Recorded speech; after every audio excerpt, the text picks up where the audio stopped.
If your legs feel weaker than they used to, if the soles of your feet ache, climbing stairs burns sooner than expected, or your knees feel unstable when standing, this is not simply aging.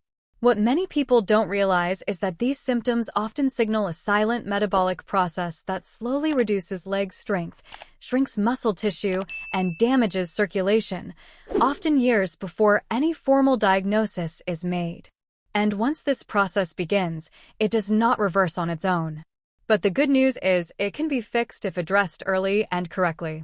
In this video, I'll explain exactly what's happening inside your body, why your legs are affected first, and what you can do, starting today, to protect your strength, balance, and independence. Your legs are designed to be the body's largest glucose-using tissue. They store and burn more blood sugar than almost any other area. But when insulin resistance develops, muscle cells, especially in the legs, stop responding properly to insulin. Glucose can no longer enter those cells efficiently. This triggers a predictable chain reaction. Energy production in leg muscles declines, fat and inflammation build inside muscle tissue, muscle strength and quality deteriorate, nerves and blood vessels supplying the legs are gradually damaged. This is not theory. Human studies consistently show that insulin resistance and diabetes are linked to measurable weakness in the lower body, often appearing long before diabetes is diagnosed. Research shows that loss of lower limb muscle mass is not just a result of diabetes, it can be a risk factor for developing it, even in people who are not overweight. Large muscle groups such as the glutes, quadriceps, hamstrings, and calves require high blood flow and nerve signaling. When metabolism is impaired, symptoms often appear here first: fatigue when walking, heaviness in the legs, nighttime cramping, slower walking speed, difficulty standing from a chair, balance problems, tingling or numbness in the feet. Studies in older adults show that poor blood sugar control is associated with reduced muscle quality and poorer physical performance, especially in the legs. There are 3 key pathways affected by metabolic dysfunction.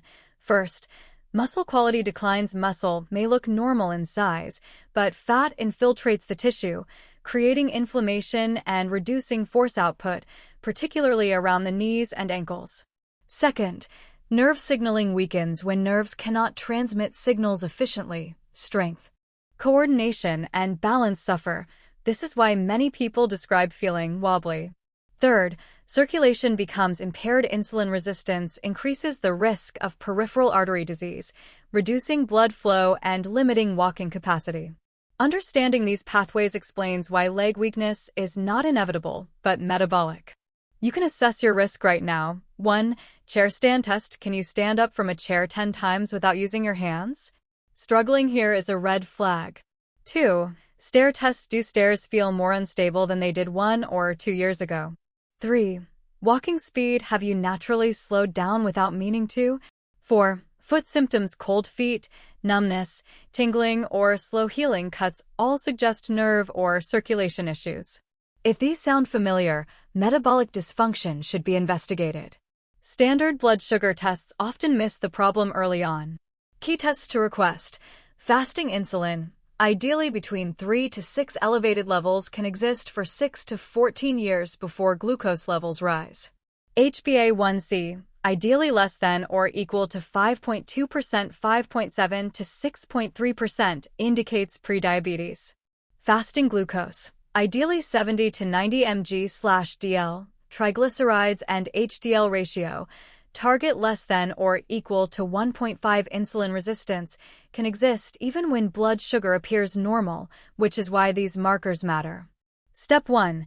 No food at least 3 hours before bed. Late eating raises insulin, disrupts sleep, increases inflammation, and blocks overnight recovery. Step 2.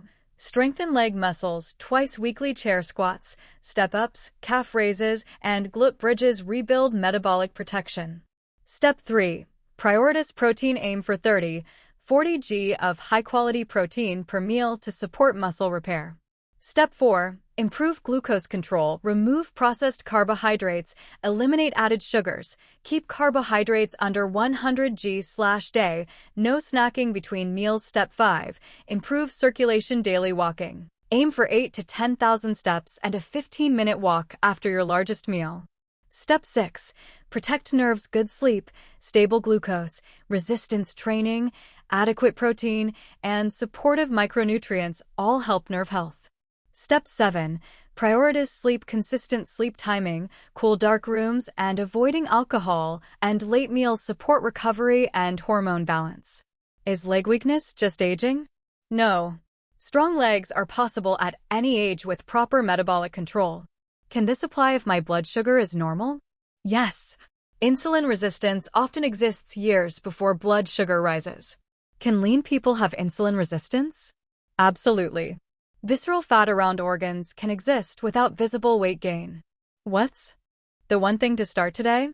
Stop eating at least 3 hours before bed. This alone can shift metabolism rapidly. Your legs are not failing because of age. They are responding to metabolic signals, and those signals can be changed. If you found this helpful, share it with someone who needs it. Subscribe for evidence-based guidance on metabolic health, strength, and longevity. I'll see you in the next video.